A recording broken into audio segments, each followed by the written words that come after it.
Ici, vous avez le cimetière derrière vous. Malheureusement, nous ne pouvons y rentrer pour des raisons évidentes. Vu ma personnalité et le charisme que je développe dans ce quartier, je suis un élément extrêmement gênant. Profitez-en, ça trouve demain, le destin m'aura peut-être tué. Ça fera l'affaire d'une autre balade. On va arranger ça. Cependant, ici, vous vous trouvez à l'emplacement d'une ancienne voie ferrée qui fut, au 19e siècle, la plus petite ligne de chemin de fer de France. 800 mètres. De l'esplanade jusqu'au cimetière. Petite chose particulière, elle transportait des cercueils. Il y avait aussi des vivants, je vous rassure. Voilà, entre morts et vivants, on s'entend, pas de racisme, pas de ségrégation. Hop, ton cercueil pas mal, ouais, mon petit siège et tout. Toi, c'est du sapin, pas mal tes poignets en or. Et là, nous allons entrer dans le chemin de ce qui fut ce funiculaire des morts. Et ce tramway aussi, puisqu'il s'assurait de relais tous les deux. C'est parti. Bien. Voilà, vous êtes ici exactement. Ça jette un froid. Ça c'est un froid là. Qui fut jusqu'en 1937 le relais du funiculaire des morts. Ligne qui a été abandonnée par la suite à cause de problèmes économiques. Elle n'a duré que 37 ans. La plus petite existence d'une ligne SNCF dans l'histoire de France. Il faudra le faire. Et là, nous allons remonter le chemin jusqu'à la gare Saint-Paul, dans la station inférieure. Attention.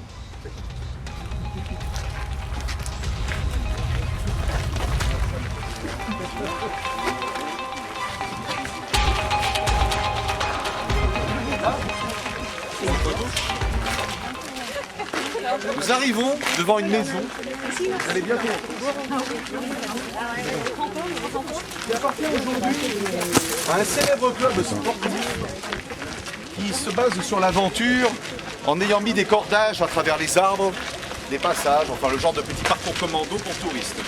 Et à l'époque, dans les années 60, il y avait une célèbre piste de ski qui s'appelait la Sarah. Le 29 novembre 1964, cette piste de ski fut inaugurée. Déjà, elle était possédée par le démon. Le lieu était maudit, car il fallait bien mettre un revêtement qui remplaçait la neige. Ce revêtement était en fait une espèce de bulgum bleu, tissé, avec des petites alvéoles. Beaucoup d'accidents graves ont eu lieu sur cette piste, car tous les skieurs qui se fracassaient sous cette toile ressortaient avec des brûlures. Les fuseaux avec le frottement étaient terribles contre le plastique. Certains d'entre eux s'accrochaient même sur les petites alvéoles. On a retrouvé des morceaux de doigts. Depuis, malgré l'intervention d'un exorciste très célèbre sur Lyon, qui ne dira jamais son nom pour des raisons évidentes, je me fais le relais risqué de cette personne, la piste a été fermée pendant quelques années, afin de trouver un nouveau revêtement, qui était blanc comme neige, mais tout aussi pourri. En 1991, après tant de doigts cassés, d'ongles de phalanges retrouvées, et de skis enterrés qui ont servi de pierre tombale à certains skieurs dont on a pu extraire les corps, tellement ils étaient fichés dans l'herbe, cette piste a été recouverte d'un revêtement plus naturel et fait aujourd'hui office de course de vélo, qui pour l'instant n'a causé aucune mort. Et ce lieu est maudit depuis 1964, retenez-le bien.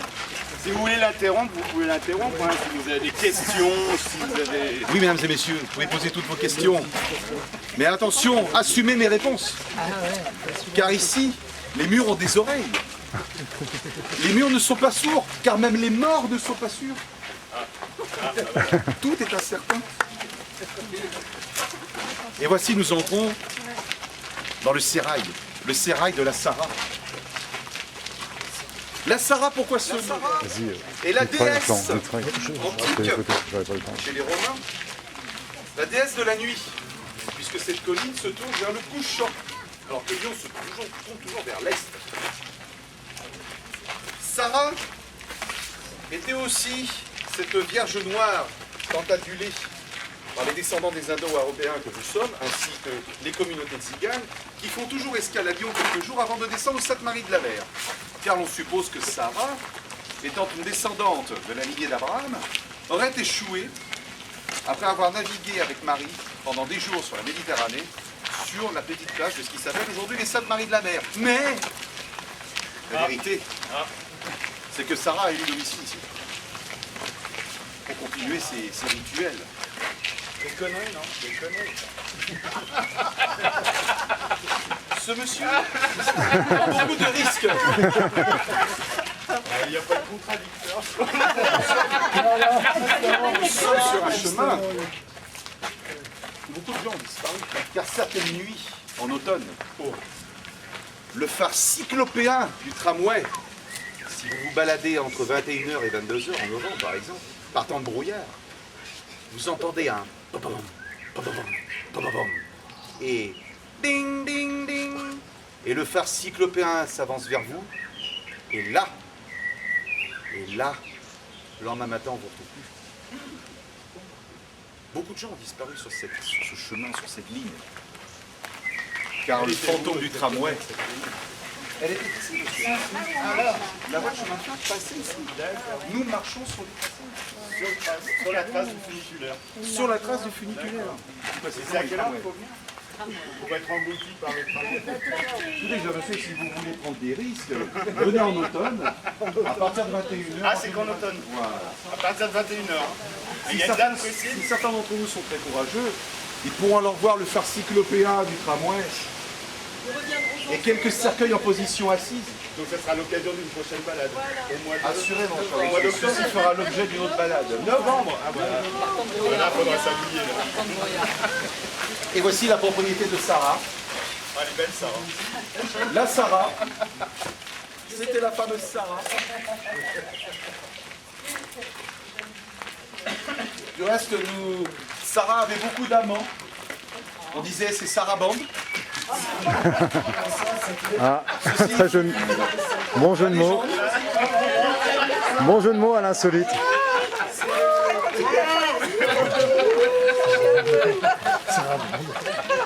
On ne nous dit pas tout. Retouche maquillage. On ne nous dit pas tout. Et voici le lieu où Sarah s'est brouée avec ses acolytes.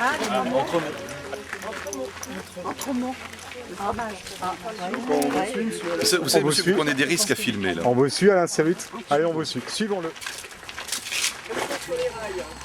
Oui, restez bien sur les rails. Ah, le funiculaire, nous allons y arriver. Le tramway ici, il servait que quand il y avait un enterrement, ou il servait... Ah non, il servait pour les touristes, il servait pour monter les gens qui... Parce qu'il faut savoir que... Ah, n'ayez pas peur. Je ne suis qu'un passant qui... Bienvenue dans la balade insolite. Donc il faut savoir...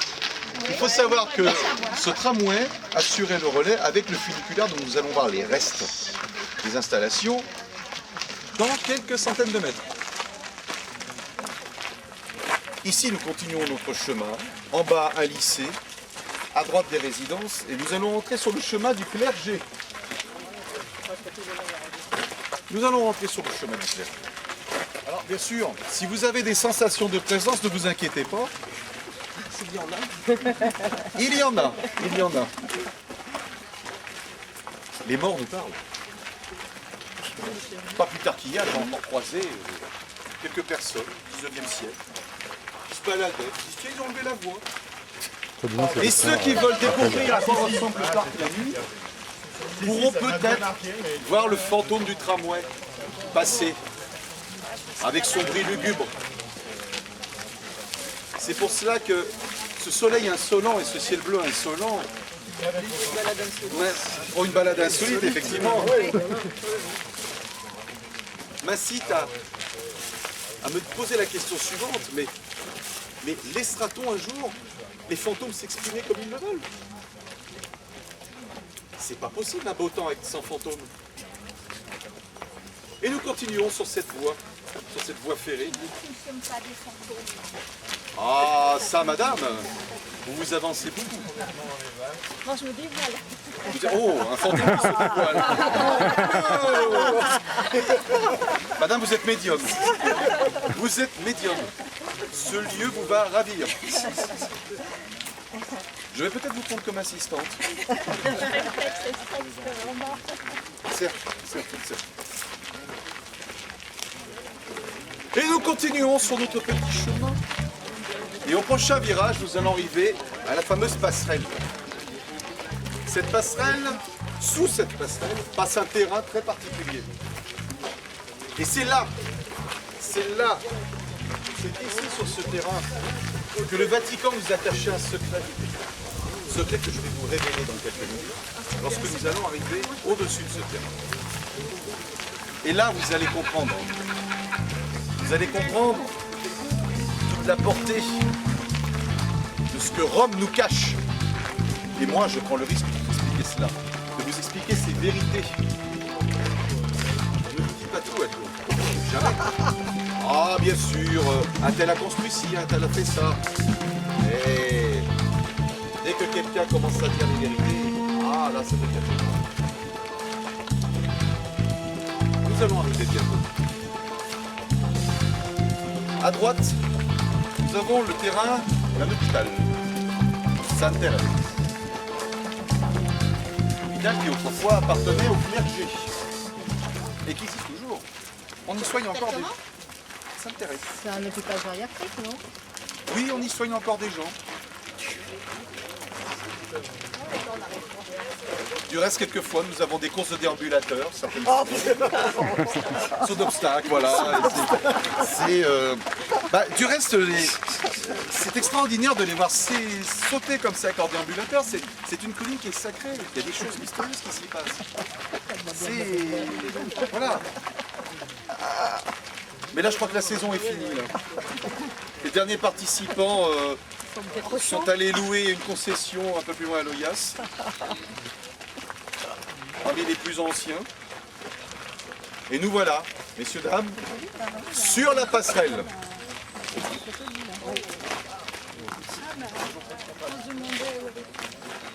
Attention, ici nous entrons dans une page d'histoire. Je tiens à préciser. Le terrain que vous voyez ici en bas, magnifique, beau, rasé de près, appartient au clergé.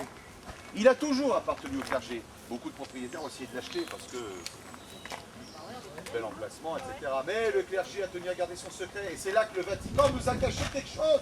Je le dis haut et fort, je prends ce risque. Là, sur ce terrain, des matchs de polo entre nonnes et moines ont eu lieu. Vous allez me dire, mais comment les chevaux faisaient?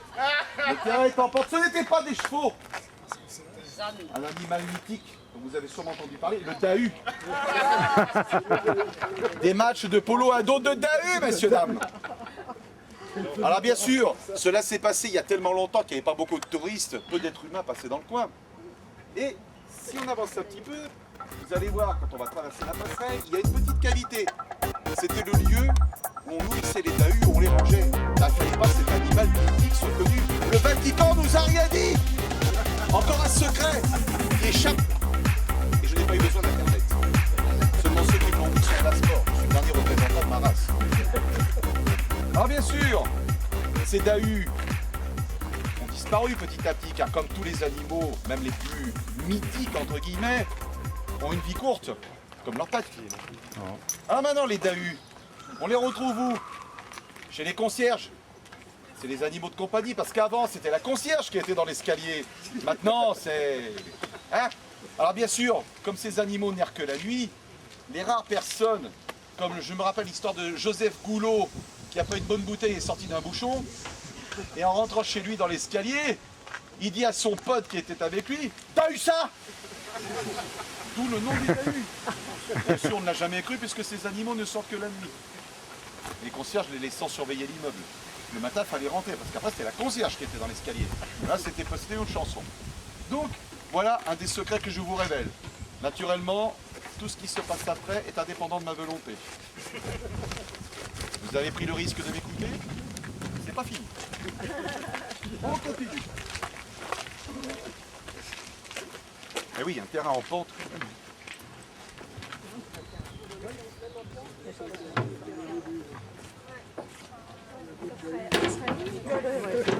Et admirer la colline de la Saint-Bruno et le jardin des Chartreux.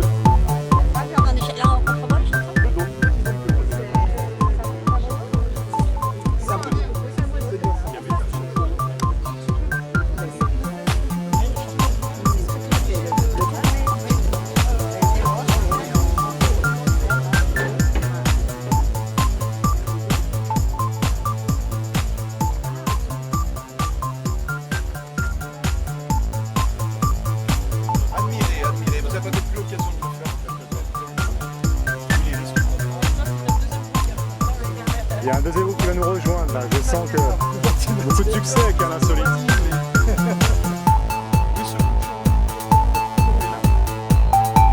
Ne perdons pas le groupe. Alain David. Non. Un insolite vous salue. Welcome in Lyon. Bonjour. Ah bah voilà. La bise d'un insolite, la bise d'un insolite. À la rencontre. À la C'est une rencontre, à la rencontre. Solite. Voilà, oui, c'est un petit mix. Justement, j'expliquais à ces messieurs dames les mystères que le Vatican nous cachait sur les parties de polo à dos de Dahu. Ah, j'ai pas vu les Dahu. Mais justement, Il faut les revenir rares ce Dahus soir. que vous verrez Il faut revenir ce vous allez soir. dans les escaliers des immeubles. Ce n'est plus des chiens de compagnie, ils errent la nuit dans les escaliers. T'as eu ça? Écoutez, continuez bien, bonne chance, un petit bonbon. Oh, ce sera avec plaisir, mais ma fonction me l'interdit pour l'instant. C'est gentil à vous. Continuation. Amusez-vous bien et puis tous mes vœux de bonheur. À vous aussi. Ah bon, c'est pas grave. Retraite, quelle belle rencontre. Oh, une petite retraite. Pas tout de suite. Est-ce qu'un insolite est à la retraite? On sait pas, pas pour l'instant. Nous continuons. La seule chose qui a été conservée, Ah, c'est les aliments pour Dahu. c'est les aliments pour Dahu. Ici le Dahu, n'importe quelle heure, n'importe quelle heure. Ici, nous sommes sur les anciens piliers. On ne peut pas les voir vu d'où on est. C'est la seule chose qu'ils ont gardée. Attends, là, sur l'insolite.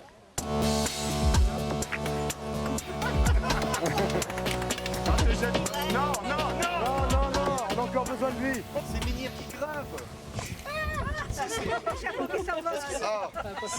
Vous voyez qu'il y a des esprits ici. Vous voyez qu'il y a des gens, personne ne veut me croire. On n'est pas tout seul.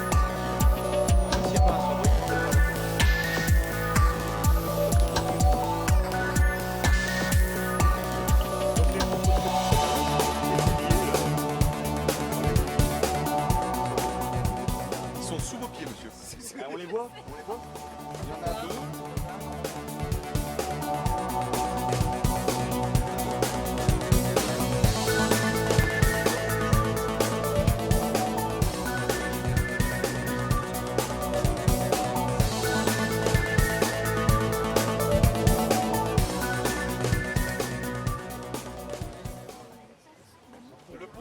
Le pont a une dizaine d'années. Ah, mais oui, c'est super bien.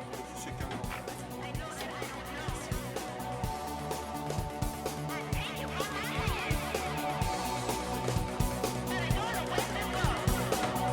Est-ce qu'on lui envoie la maquilleuse, non? Pour le compte, hein. Surtout pas le vertige, vous pouvez admirer le vide. Attention, il y a des partitions. Oui, Une sur deux, là. C'est au hasard, non? C'est au hasard. C'est un beau jeu.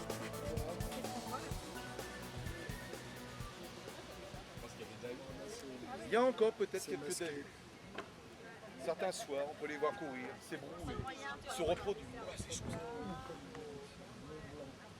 Propriété du maître des Dahus. Joli petit terrain, écoutable, jolie maison, très jolie maison, je conçois. Je conçois, très jolie maison. Et nous continuons, nous allons arriver au terminus de cette ligne. Là où le funiculaire prenait le relais. On note, monsieur Alain Solite, là. C'est justement le but de débat. Continuons. En face, vous avez la célèbre basilique de Fourvière. Tel un éléphant, les quatre pattes retournées.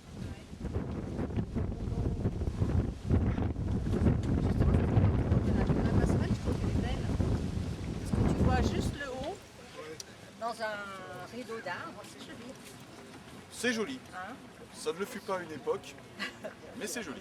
Parce que là, la basilique d'ici est plus belle. On sent moins ce fameux éléphant. Et nous continuons inlassablement cette marche vers le point d'orgue de cette ligne.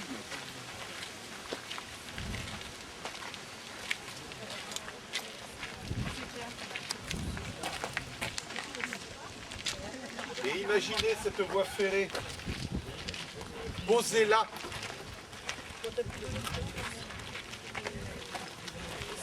Ils sont passés là. Ah.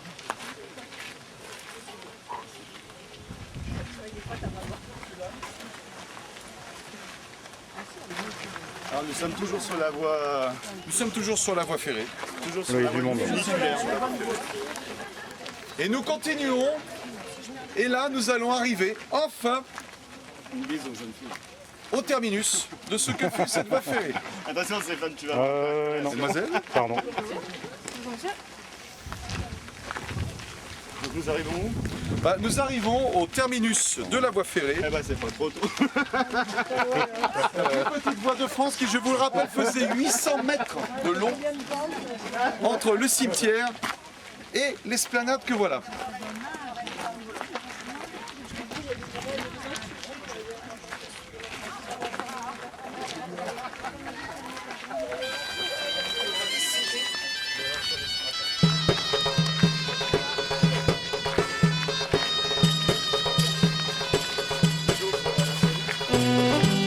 Son petit tour, monsieur Alain. Un endroit bien stratégique. Le temps de vous parler de cet endroit. Il est en hauteur. Ici, vous avez un arc qui symbolise l'entrée d'un tunnel. Ce fut l'un des deux tunnels qui jadis fut en 1937, après avoir arrêté la ligne. Si vous tournez quelques planches de cette estrade, un grand vide et une pente rentrent dans la colline pour arriver jusqu'à Saint-Paul. Il faut savoir que les galeries n'ont jamais été bouchées, tout juste grillagées à la station inférieure que nous verrons tout à l'heure. Cependant, nous avions à l'époque ici la voie ferrée du funiculaire qui s'arrêtait exactement à cet emplacement. Les gens et les cercueils sortaient pour se mettre ici sur la voie parallèle qui était celle du tramway. Donc là nous avions tout un ensemble, c'était très pratique, on prenait le cercueil, on prenait les gens. Ce terrain a eu beaucoup de problèmes. Il a été construit sur une partie car comme chacun sait, à Lyon, le terrain est très instable sur la colline. Beaucoup d'eau, c'est une éponge. Les maristes et les pères maristes, qui ont toujours leur bâtiment en bas sur la montée Saint-Barthélemy, se plaignaient des fissures dans l'immeuble, à cause des vibrations, à cause de l'écroulement, parce que ça passait sous les fondations de certains bâtiments, et c'est une des raisons pour lesquelles cette ligne a été fermée en 1937. Donc aujourd'hui, effectivement, c'est pour ça qu'on parle du funiculaire des morts, du fantôme du funiculaire des morts, qui circulerait jour et nuit, surtout la nuit, à certaines périodes de l'année. Maintenant, nous n'avons aucun témoignage pour l'instant. Moi, je peux vous dire qu'il existe, je l'ai vu. Oui, vous dites, Charles? Ah, excusez-moi, madame a peut-être des renseignements supplémentaires.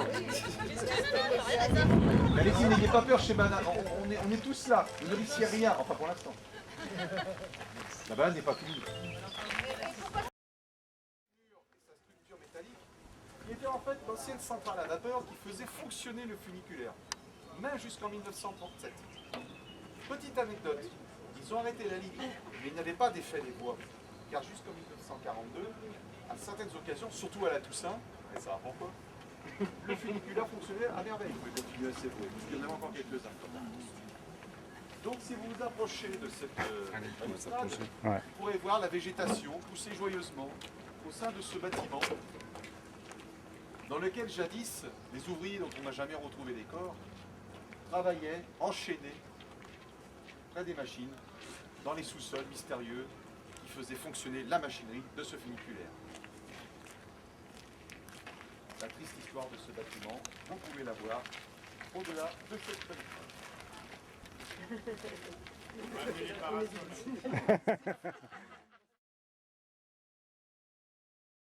Pour contrer l'idéologie républicaine et l'idéologie religieuse, parce qu'à Lyon, il faut savoir qu'il y avait beaucoup de gens athées, non-croyants, qui partaient du principe qu'à chaque fois qu'il y avait une église, il fallait construire un monument moderne. Exemple, l'école des Beaux-Arts devant l'église Saint-Polycarpe. Histoire d'emmerder le monde, eh ben on va cacher l'église par un bâtiment horrible. Stalinia, c'était l'école des Beaux-Arts. Ça, c'est une autre histoire. Ils ont fait pareil avec la basilique. Beauchamp a fait la basilique en 1893. Et Collonges a construit ça. Pour dire, voilà, la République, c'est ça. Vos prêchés, votre Dieu, on en a rien à faire. Ils ont construit ça pour Ils ont construit ça surtout aussi pour une deuxième raison, pour que les touristes puissent admirer Lyon de très haut, puisqu'on pouvait aller à l'époque, en 1893 jusqu'en 1950. On accédait par un ascenseur hydraulique, qui ne l'est plus aujourd'hui. Mais à l'époque, c'était un ascenseur hydraulique qui permettait à... Alors là, on est à peu près à 85 mètres d'altitude. Donc avec la hauteur de la colline.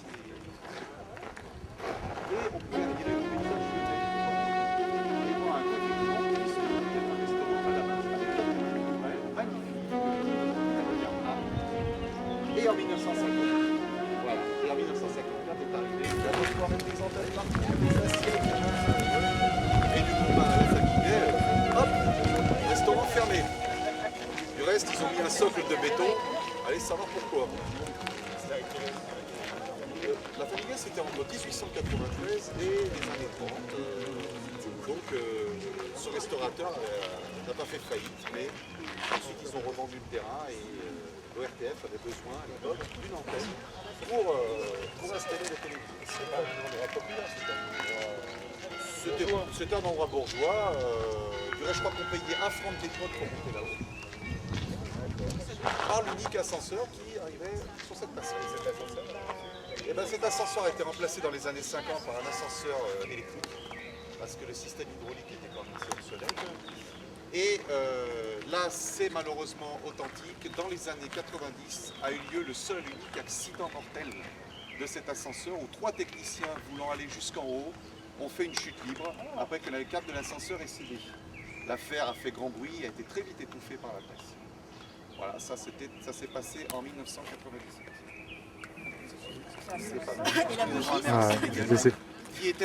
Dont la famille était un très grand ami du professeur Xavier Ixelles. Professeur Xavier Ixelles, qui, voilà, oui, voilà, effectivement, vous voyez, c'est X là, XXL, très mégalo, comme ça que l'appelaient ses amis. C'est aussi pour ça que la tour a cette structure. Voilà, donc... Alain déborde. Depuis, il y a une bougie qu'on doit allumer régulièrement, balader. Voilà, au jour J, là c'est plutôt le jour X. Voilà. Est-ce qu'il y a un code, parce qu'on l'a pas écrit, vous savez qui a mis en lumière la fameuse tour? Ah bah qui a mis en lumière, c'est pas lui-même lui-même. Ça, faut arrêter parce qu'il y a beaucoup de mégalomanes à Lyon, entre XL et lumière, non. Non, ça pas c'est... de code couleur comme, non, comme pas à de code, New York. non, pas de code couleur. C'est Lyon. C'est voilà, c'est notre mère, c'est l'anniversaire permanent de notre mère. D'accord. Qui est aussi mégalo que le professeur XL. Voilà, donc Monsieur Collomb a sa bougie de mention. Et voilà, nous fêtons l'anniversaire sans ça. C'est la cerise sur le gâteau. C'est la cerise sur le gâteau, surtout quand on voit la tête de la cerise. On se dit cadeau, c'est la fête. La chape de fleurs. Alors la chape de béton qui est en... Alors la chape de béton, elle a une histoire plus aussi mystérieuse. Car parmi les employés de M. Gay et sa famille, certains étant au courant de ce que l'ORTF allait faire, ce que la technologie allait faire, n'étaient pas d'accord avec le système. Beaucoup ont protesté. Ils ont même voulu se chéder à la tour. Et on suppose que cette chape de béton aurait été en fait la pierre tombale. Certains employés qui auraient protesté dans ça. Et auraient été enterrés vivants. Ils ont été coulés. Aussi, autre mystère, la nuit, on entend des ululements. La Jocelyne, elle a un petit mythe. On fait un roman là, non? On suppose que cette chape de béton, justement, le personnel, et qui ulule la nuit. Pour tester encore de cette mort. Voilà. Donc voilà, en gros, la véritable histoire de ça. cette tour. Après les Sumériens, nous avons les tags. Autre écriture, autre mœurs, autre temps.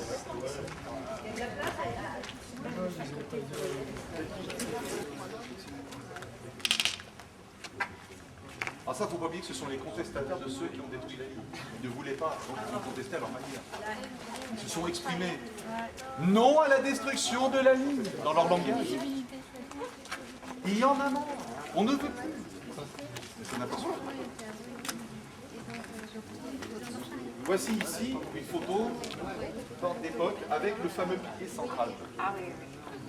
Qui lui est resté. Qui a servi pour la fabrication, entre autres.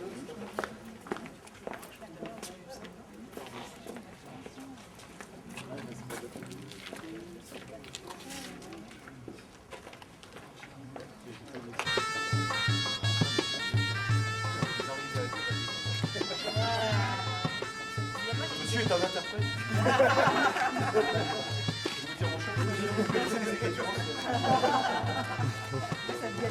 Depuis Sumer, monsieur fait un apôtre. Oh! Attention, ce monsieur est très précieux. Attention pour représenter un danger pour notre société. Voilà.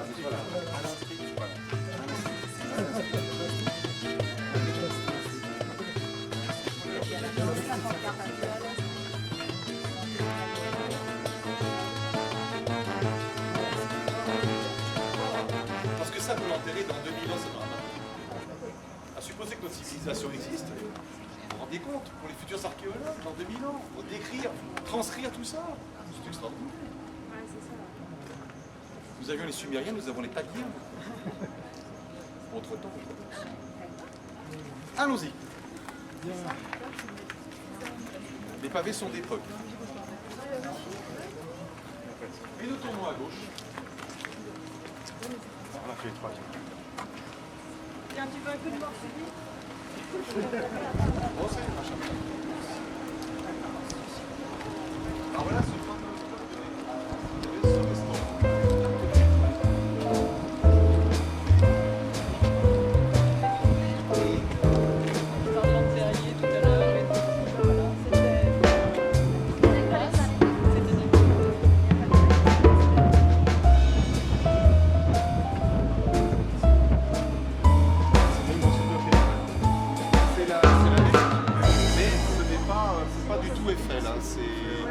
Voilà, ce sont des ingénieurs d'ici, de Lyon, mais qui ont, de toute façon à l'époque, les bâtiments techniques et industriels se ressemblaient à peu près tous dans toute la France.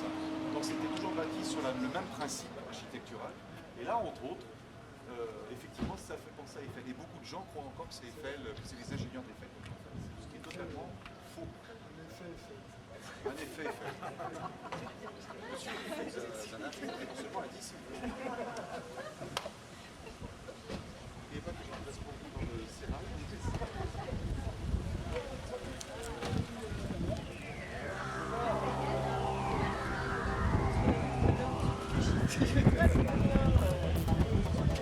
Mes connaissances sanskrites à la... Ça c'est du latin. Ça c'est un couvent de bonnes sœurs. C'est un couvent de bonnes sœurs et il me semble que ce sont les Ursules. Ils sont ici.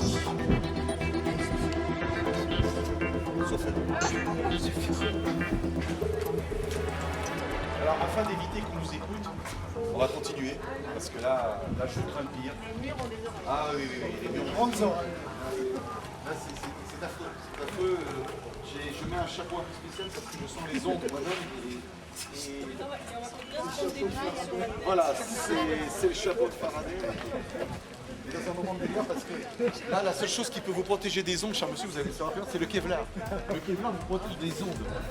Méfiez-vous des ondes. Ici, de façon, non, madame, je vous arrêtez surtout. Vous vous arrêtez, vous allez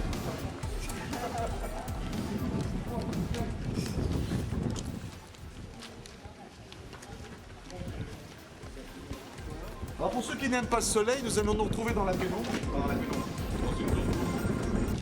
Je pense qu'il y en a qui vont être contents.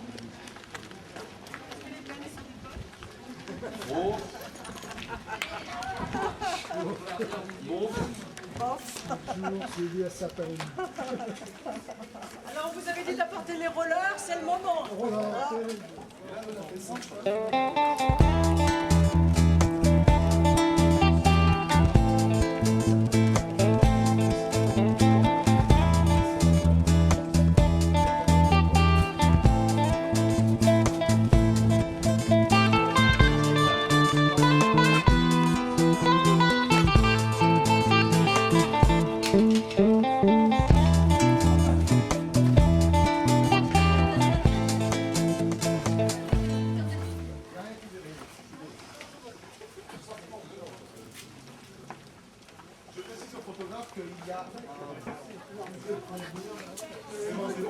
monsieur aussi, vous allez faire partie de la légende des disparus de Gand.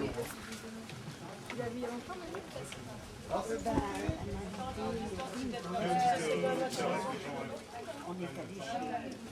messieurs, dames, ici nous arrivons à l'avant-dernier point de notre balade, qui s'appelle la montée Nicolas de Lange. Nicolas de Lange était un philosophe de la Renaissance, un monsieur... Il arrive Nicolas. Cher monsieur, ne veux pas vous appeler Nicolas, parce que alors là, je tombe des nues. Et cette montée, Nicolas de Lange, et de Lange c'était vraiment son nom, doit son nom à quelque chose aussi, un secret qu'on n'a pas dévoilé à Lyon. Nicolas de Lange a réellement existé. Mais une chose que l'on ne sait pas, c'est que sur cette montée, très longue, dans le sens de la montée, il organisait des courses, des paris qui étaient interdits. Il y avait les courses de chevaux qui étaient autorisées, comme toujours. C'était les courses de chats. Des courses de chats qui allaient dans le sens de la montée, c'était tellement plus rigolo. On en il fait que des... Pourquoi des courses de chats? Et c'est de ce jour-là qu'on a appelé le challenge. Que les Anglais nous ont insidieusement repris le challenge. Les Anglais. C'était pas le chahut? Non. Oh, oh, chère madame, vous avez fait une prise d'intelligence, vous avez payé. N'oubliez pas qu'on nous écoute. Vous êtes déjà fichés sur les gens enregistrés. Vous avez un chapeau qui est là. Je ne dirai plus rien. Ah, faites très attention parce que ces marches sont très longues. Donc, si vous ne pouvez pas faire un pas, vous en faites 3, vous en faites 4. D'accord. Voilà, il y a des gens très courageux. Moi, je vais monter dans le sens... De la montée. Dans le sens de la montée. c'est un chat réincarné. C'est un char réincarné. Donc, réajustez vos châssis. Et le chat, en chinois, ça veut dire le thé. Oh. Et alors le chaboté, ça veut dire quoi?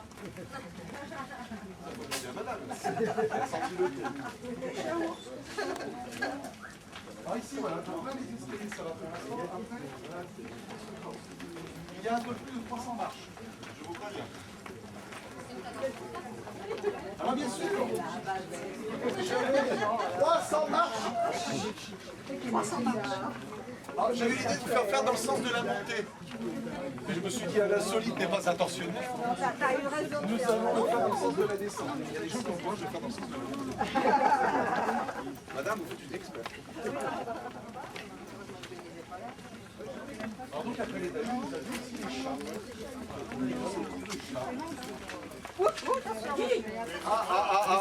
Attention, attention. Un peu raide.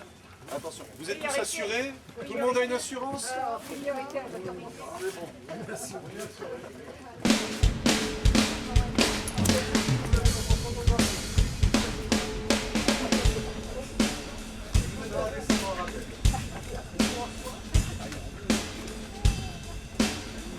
Alors, nous avons, je ne vois pas,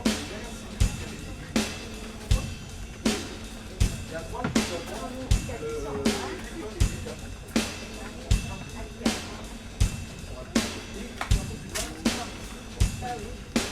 justement ce pli.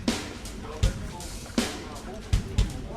à l'époque, bien fonctionnel. C'est simplement pour vous de s'arrêter seul.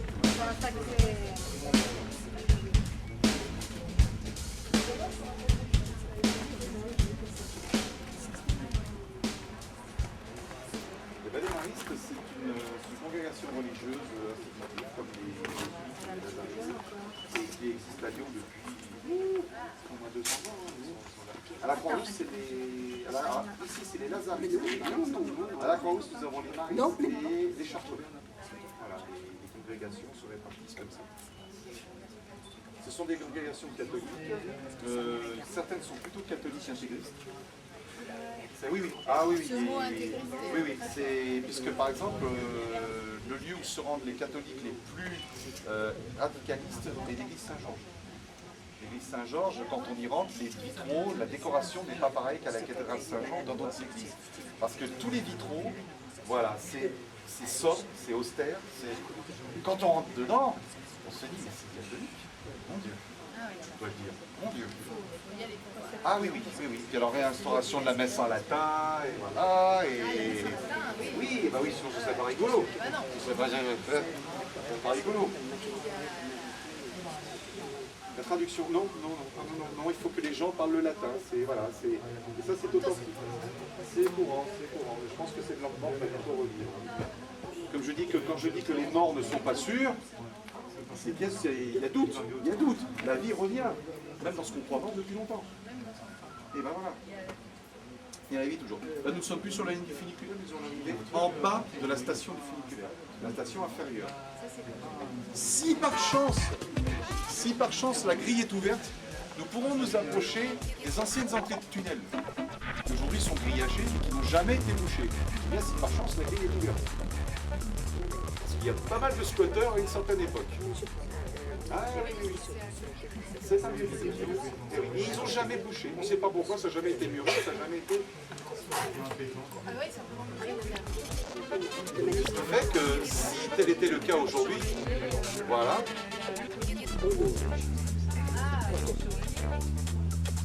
Alors les seuls qui ont les clés à ce jour, si ça n'a pas changé, ce sont les ingénieurs des mines et des carrières, qui sont les seuls à être autorisés à fréquenter les catacombes de Lyon et à rentrer là où le commun des mortels n'a plus le droit d'aller. Puisque la triste histoire des catacombes de Lyon, ça remonte même jusqu'aux années 90, 80 même, beaucoup de gens, ayant voulu se faire peur, se créer des ambiances, etc., certains d'entre eux n'ont jamais été retrouvés. Et ceux qu'on retrouvait 3 jours plus tard étaient frigorifiés, morts de faim, les jambes cassées parce qu'ils sont tombés dans des puisards. Donc aujourd'hui, la visite des catacombes...